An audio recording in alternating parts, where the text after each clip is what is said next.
ক্রেতা বিক্রেতার পদচারণায় মুখর মানিকগঞ্জের শিবালয় উপজেলার যমুনা নদীর পাড়ের এই আরিচা পশুর হাট। এখানে পাওয়া যাচ্ছে বিভিন্ন ধরনের পশু। সকাল থেকেই এখানে গরু আসতে থাকে জেলার বিভিন্ন উপজেলা সহ পাবনা, রাজবাড়ী ও টাঙ্গাইল থেকে ছোট যানবাহন সহ ট্রলারে।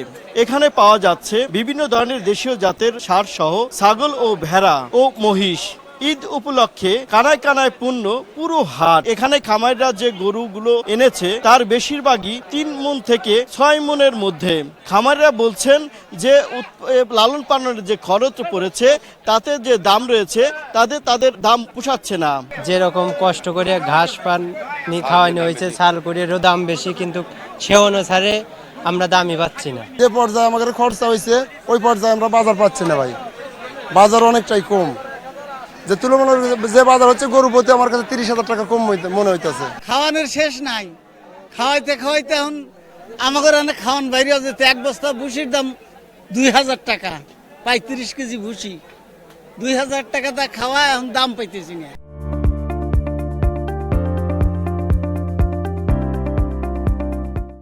এই হাটে দূর দূরান্ত থেকে, বিশেষ করে জেলা এবং জেলার বাইরে ঢাকা, চট্টগ্রাম, কুমিল্লা থেকে এখানে ব্যবসায়ীরা ভিড় করেছে।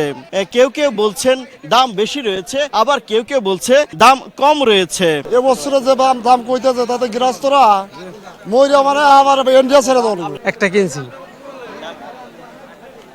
আর যদি হয় কিনুম, নাহলে নাই। বাজার একটু বেশি দাম তো মনে হয় না হবে।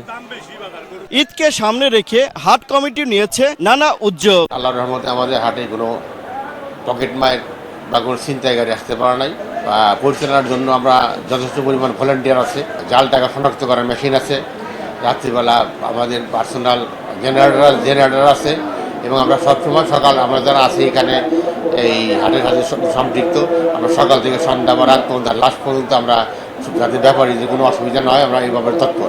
মানিকগঞ্জের শিবালয় উপজেলার এই হাটটি জেলার মধ্যে সবচেয়ে বড় হাট হিসাবে বিবেচনা করা হচ্ছে, এবং এই হাটটিতে প্রতি মঙ্গলবার কমপক্ষে 1 থেকে 1.5 কোটি টাকার বিভিন্ন ধরনের পশু বেচাকেনা হচ্ছে। মোহাম্মদ ইউসুফ আলী, সময় সংবাদ, মানিকগঞ্জ।